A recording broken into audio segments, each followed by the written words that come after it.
Assalamualaikum warahmatullahi wabarakatuh. Kami dari kelas 10, 12 MIPA 4 akan menjelaskan tentang aplikasi penerapan sel elektrolisis dalam kehidupan sehari-hari. Kami terdiri dari tiga anggota, yaitu yang pertama Anissa Alia Putri, yang kedua Muhammad Rimzal Tahir, dan yang ketiga adalah Putri Vidya Majid. Oke, selanjutnya sebelum membahas aplikasi sel elektrolisis yang lebih lanjut, mari kita mengetahui pengertiannya dulu. Jadi, sel elektrolisis itu adalah sel elektrokimia di mana energi listrik digunakan untuk menjalankan reaksi redoks tidak spontan. Reaksi elektrolisis ini dapat didefinisikan sebagai reaksi peruraian zat dengan menggunakan arus listrik. Prinsip kerja sel elektrolisis adalah menghubungkan kutub negatif dari sumber arus arah ke katode dan kutub positif ke anode sehingga terjadi overpotensial yang menyebabkan reaksi reduksi dan oksidasi tidak spontan dapat berlangsung. Jadi secara garis besar ini elektrolisis itu dia berkaitan dengan listrik. Minimal listrik itu adalah hal yang sangat penting dan sangat fungsional dalam kehidupan kita. Nah, maka dari itu kita akan membahas aplikasinya dalam kehidupan sehari-hari.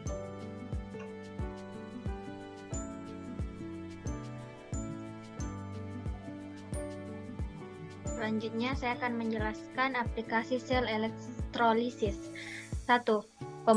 Pemurnian logam.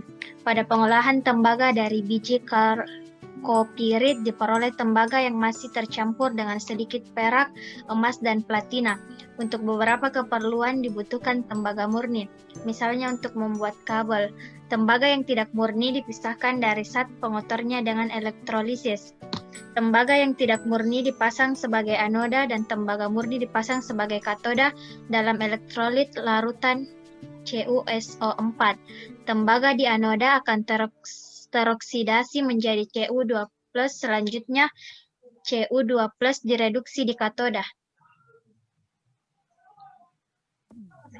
Anoda Cu(S) menjadi Cu2+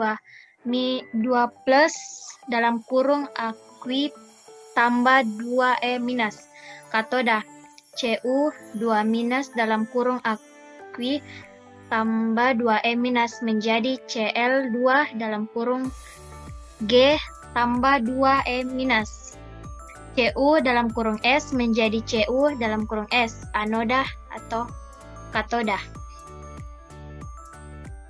Dengan demikian, tembaga di anoda pindah ke katoda sehingga anode semakin habis dan katoda semakin bertambah besar.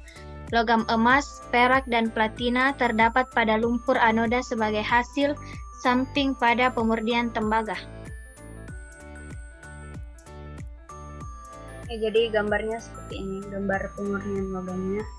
Yang selanjutnya penyepuhan logam. Jadi suatu produk dari logam agar terlindung dari korosi atau yang kita tahu itu perkaratan dan terlihat lebih menarik, seringkali itu dilapisi dengan lapisan tipis logam lagi yang lebih tahan korosi dan lebih mengkilat. Salah satu cara melapisi atau menyepuh adalah dengan elektrolisis ini. Logam perak pada noda benda yang akan dilapisi dipasang sebagai katoda dan potongan logam penyepuh dipasang sebagai anoda yang dibenamkan dalam larutan garam dari logam penyepuh dan dihubungkan dengan sumber arus arah. Contohnya itu, untuk melapisi sendok garpu yang terbuat dari baja dengan perak, maka garpu dipasang sebagai katoda dan logam perak dipasang sebagai anoda dengan elektrolit larutan AgNO3 seperti terlihat pada gambar yang di bawah ini. Jadi itu anodanya tadi yang si lapisan itu, kemudian katodanya itu sendok garpu. Nah, dari itu kita dapat mendapatkan persamaan reaksinya itu, anodanya itu AgS, kemudian menjadi Ag plus aqui tambah elektron minus. Berarti di situ terjadi reduksi. Kemudian Ag plus tambah aqui tambah elektron minus menjadi AgS tetap menjadi AgS, itu di reaksi anoda dan katoda. Kemudian logam perak pada anoda teroksidasi menjadi Ag+, kemudian direduksi menjadi Ag pada katoda atau garpu. Dengan demikian, garpu tersebut terlapisi oleh logam perak.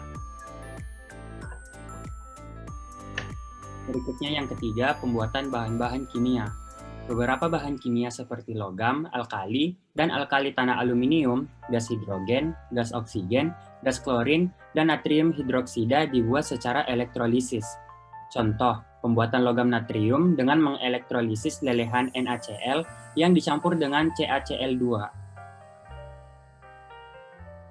NaCl dalam kurung L menjadi Na tambah dalam kurung L ditambah Cl minus dalam kurung L.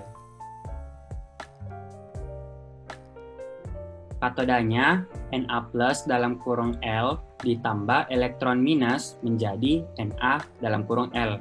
Anoda 2Cl minus dalam kurung L menjadi Cl2G ditambah 2 elektron minus. 2Na plus dalam kurung L ditambah 2Cl minus dalam kurung 1 menjadi 2Na dalam kurung L ditambah Cl2 dalam kurung G.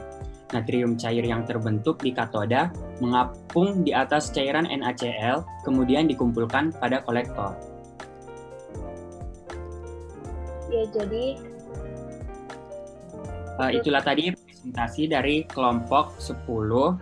Kurang dan lebihnya mohon dimaafkan. Wassalamualaikum warahmatullahi wabarakatuh.